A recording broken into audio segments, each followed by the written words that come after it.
All right, here we are 10 seconds later, just to go ahead and start our part 2. Now we're going to be putting the shock back in. You want to know how to take it out? Look at my previous video. So let's get started. So remember, you want to have the bezel, the beveled part on the top here, or the cup part, whatever you want to call it. And then we're going to go ahead and put this back in.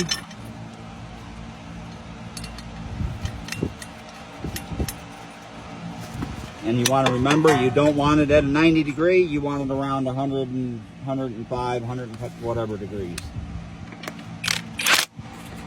See, it just went ahead and decided it wanted to spin. You can use something to try to get it to hold it.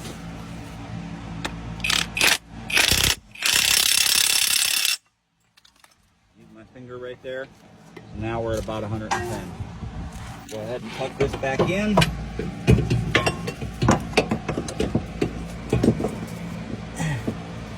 Try to maneuver this in here any way that you can, like so. Now, the next fun part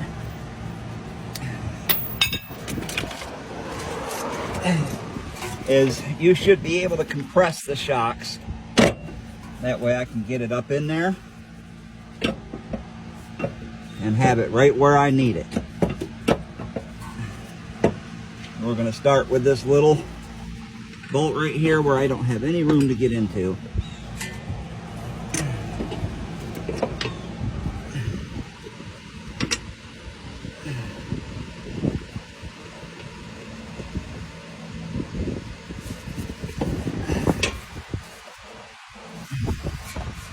Alright, that one is started.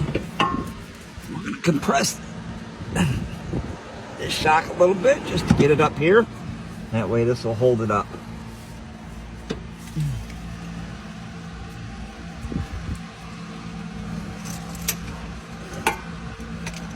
Alright, now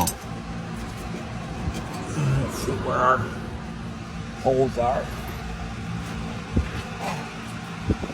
And the worst part is lining everything up.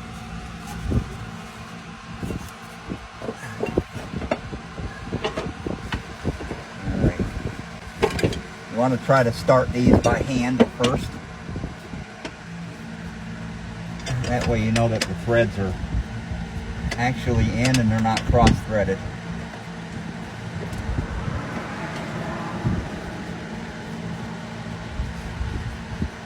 Alright, there we go, that one's folded.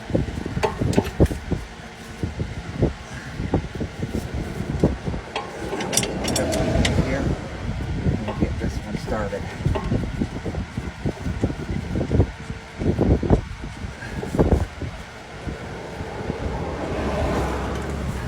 I can get a little easier access to screw this one in here.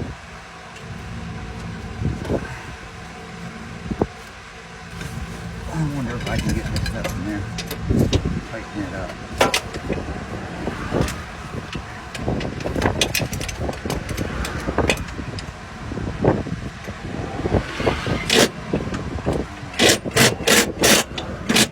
Yeah, just enough to tighten it up. Go ahead and crank these.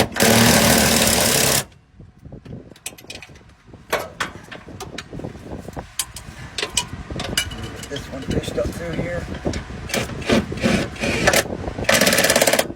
Oh, I hit my butt.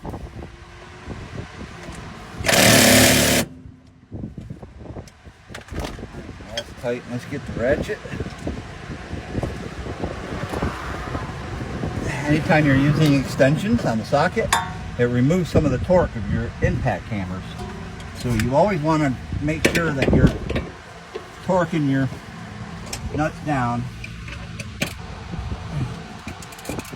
by hand.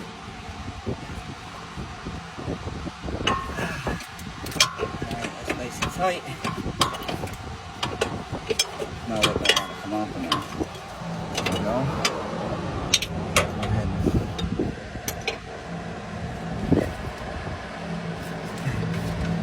and get this lined up on this nut. Oh.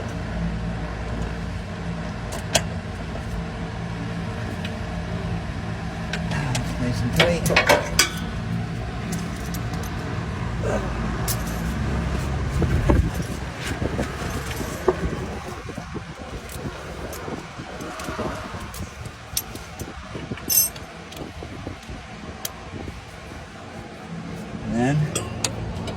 We got this last little guy right here.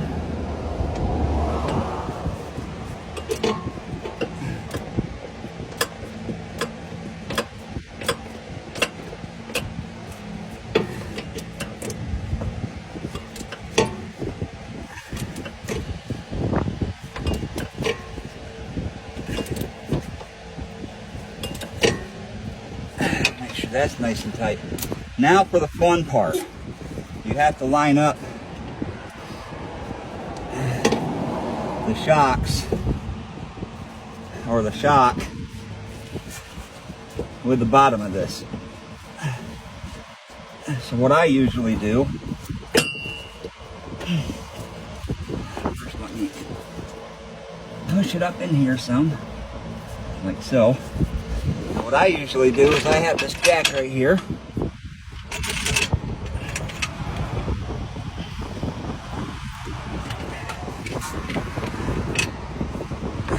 Go ahead and jack this up some.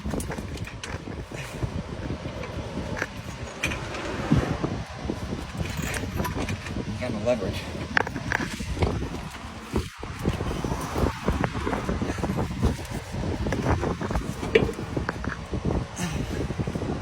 I need to try to get this aligned. It's going to go in this way. So let's pull that jack up some more.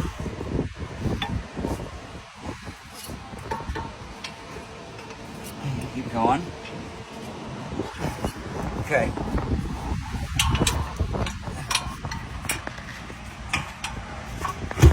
Get this hole lined up here. Get the bolt in there.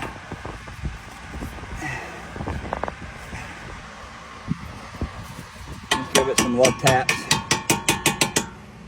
like so.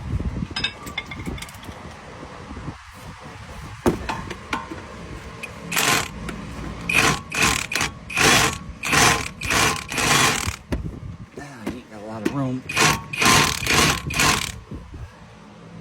Okay, so now that's started, so let's lower the jack. That way I've got some more room.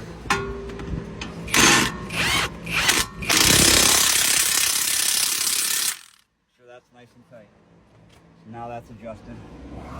So now for the fun part. You'll have to get right in here.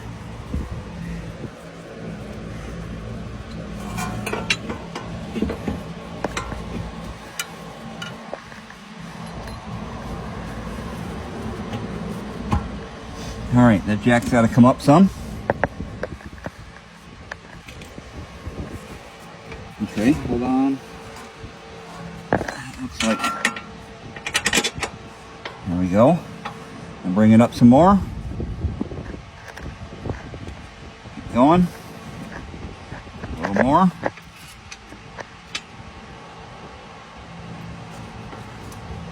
Okay, it's not wanting to line up, so we'll just do love taps there, like so.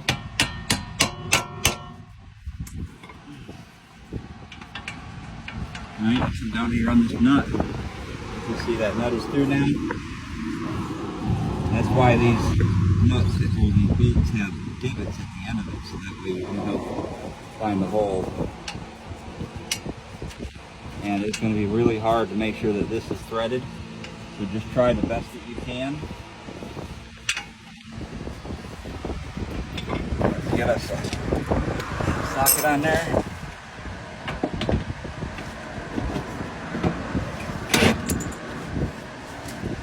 Try to keep it as straight as possible.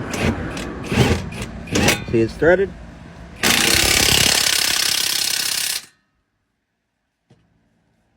That's it.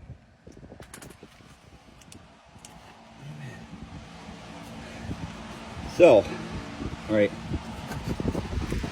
right, so that's how you do the rear shocks on a 2009 Ford Fusion.